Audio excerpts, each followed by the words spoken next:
140 million years ago. Pure, endless darkness. It wasn't dark due to a lack of light. It was dark because of a lack of sight. Although sunshine did filter 1,000 meters beneath the surface of ocean, and light permeated from hydrothermal vents to seafloor, brimming with life, there was not a single eye to be found in these ancient waters. No retinas, no corneas, no lenses. So all this light, all this life went unseen. There was a time that the very idea of seeing didn't exist. It was simply never been done before, till it was. So for reasons we're only beginning to understand, trilobites, the first organisms that could sense light, emerged. They're the first inhabitants of this reality that we take for granted. First to discover that there's something other than oneself, a world of many selves. The ability to see is thought to have ushered in Cambrian explosion, a period in which a huge variety of animal species entered fossil records. What began as a passive experience, the simple act of letting light in, soon became far more active. The nervous system began to evolve. Sight turned into insight. Seeing became understanding. Understanding led to actions, and all these give rise to intelligence. Today, we're no longer satisfied with just nature's gift of visual intelligence. Curiosity urges us to create machines to see just as intelligently as we can, if not better. 9 years ago on the stage, I delivered an early progress report on computer vision, a subfield of artificial intelligence. 3 powerful forces converged for the first time. A family of algorithms called neural network, fast, specialized hardware called graphic processing units, or GPUs, and big data, like the 15 million images that my lab spent years curating called ImageNet.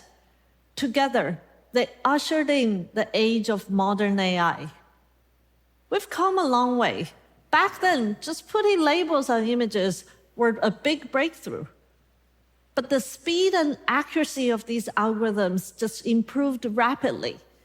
At the annual ImageNet Challenge led by my lab gauged the performance of these progress. And on this plot, you're seeing the annual improvement and milestone models. We went a step further and created algorithms that can segment objects or predict the dynamic relationships among them in these works done by my students and collaborators. And there's more. Recall last time I showed you the first computer vision algorithm that can describe a photo in human natural language. That was work done with my brilliant former student, Andrei Karpathy. At that time, I pushed my luck and said, Andrei, can we make computers to do the reverse? And Andrei said, haha, that's impossible. Well, as you can see from this post recently, the impossible has become possible. That's thanks to a family of diffusion models that powers today's generative AI algorithm, which can take a human-prompted sentence and turn them into photos and videos of something that's entirely new. Many of you have seen the recent impressive results of Sora by OpenAI. But even without the enormous number of GPUs, my student and our collaborators have developed a generative video model called Welt months before Sora. And you're seeing some of these results. There is room for improvement. I mean, look at that cat's eye and the way it goes under the wave without ever getting wet. What a catastrophe.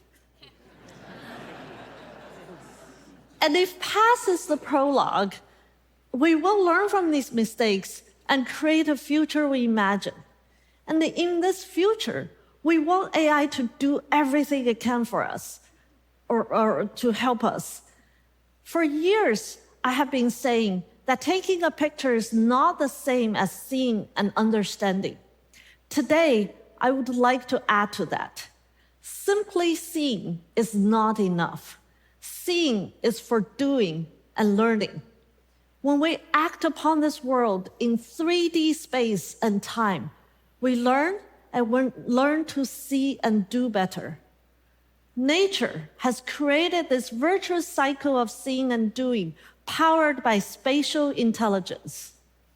To illustrate to you what your spatial intelligence is doing constantly, look at this picture. Raise your hand if you feel like you want to do something. In the last split of a second, your brain looked at the geometry of this glass, its place in 3D space, its relationship with the table, the cat, and everything else, and you can predict what's going to happen next. The urge to act is innate to all beings with spatial intelligence, which links perception with action. And if we want to advance AI beyond its current capabilities, we want more than AI that can see and talk. We want AI that can do. Indeed, we're making exciting progress. The recent milestones in spatial intelligence is teaching computers to see, learn, do, and learn to see and do better. This is not easy. It took nature millions of years to evolve spatial intelligence, which depends on the eye taking light, project 2D images on the retina, and the brain to translate these data into 3D information. Only recently, a group of researchers from Google are able to develop an algorithm to take a bunch of photos and translate that into 3D space, like the examples we're showing here. My student and our collaborators have taken a step further and created an algorithm that takes one input image and turn that into 3D shape. Here are more examples. Recall we talked about computer programs that can take a human sentence and turn into videos. A group of researchers in University of Michigan have figured out a way to translate that line of sentence into 3D room layout, like shown here. And my colleagues at Stanford and their students have developed an algorithm that takes one image and generates infinitely plausible spaces for viewers to explore. These are prototypes of the first budding signs of a future possibility, one in which the human race can take our entire world and translate into digital forms and model the richness and nuances. What nature did to us implicitly in our individual minds, spatial intelligence technology can hope to do for our collective consciousness. As the progress of spatial intelligence accelerates, a new era in this virtuous cycle is taking place in front of our eyes. This back and forth is catalyzing robotic learning, a key component for any embodied intelligence system that needs to understand and interact with the 3D world. A decade ago, ImageNet from my lab enabled a database of millions of high-quality photos to help train computers to see. Today, we're doing the same with behaviors and actions to train computers and robots how to act in the 3D world. But instead of collecting static images, we develop simulation environments powered by 3D spatial models so that the computers can have infinite varieties of possibilities to learn to act. And you're just seeing a small number of examples to teach our robots in a project led by my lab called Behavior. We're also making exciting progress in robotic language intelligence. Using large language model-based input, My students and our collaborators are among the first team that can show a robotic arm performing a variety of tasks based on verbal instructions, like opening this drawer, or unplugging a charged phone, or making sandwiches using bread, lettuce, tomatoes, and even putting a napkin for the user. Typically, I would like a little more for my sandwich, but this is a good start. In that primordial ocean in our ancient times, the ability to see and perceive one's environment kicked off the Cambrian explosion of interactions with other life forms. Today, that light is reaching the digital minds. Spatial intelligence are allowing machines to interact not only with one another, but with humans and with 3D worlds, real or virtual. And as that future is taking shape, it'll have a profound impact to many lives. Let's take healthcare as an example.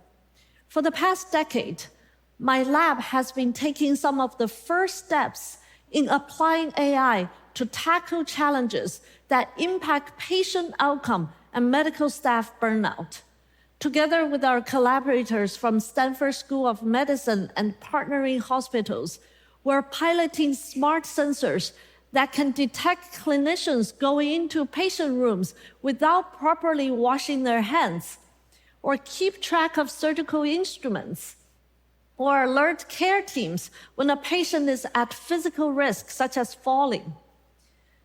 We consider these techniques a form of ambient intelligence, like extra pairs of eyes that do make a difference. But I would like more interactive help for our patients, clinicians, and caretakers who desperately also need an extra pair of hands. Imagine autonomous robot transporting medical supplies while caretakers focus on our patients, or augmented reality guiding surgeons to do safer, faster, and less invasive operations. Or imagine patients with severe paralysis controlling robots with their thoughts, that's right, brainwaves, to perform everyday tasks that you and I take for granted. You're seeing a glimpse of that future in this pilot study from my lab recently. In this video, the robotic arm is cooking a Japanese sukiyaki meal controlled only by the brain electrical signal non-invasively collected through an EEG cap. Thank you. The emergence of vision 500 million years ago turned a world of darkness upside down. It set off the most profound evolutionary process, the development of intelligence in animal world. AI's breathtaking progress in the last decade is just as astounding. But I believe the full potential of this digital Cambrian explosion won't be fully realized until we power our computers and robots with spatial intelligence, just like what nature did to all of us. It's an exciting time to teach our digital companion to learn to reason and to interact with this beautiful 3D space we call home, and also create many more new worlds that we can all explore. To realize this future won't be easy. It requires all of us to take thoughtful steps and develop technologies that always put humans in the center. But if we do this right, the computers and robots powered by spatial intelligence will not only be useful tools, but also trusted partners to enhance and augment our productivity and humanity while respecting our individual dignity and lifting our collective prosperity. What excites me the most in the future is a future in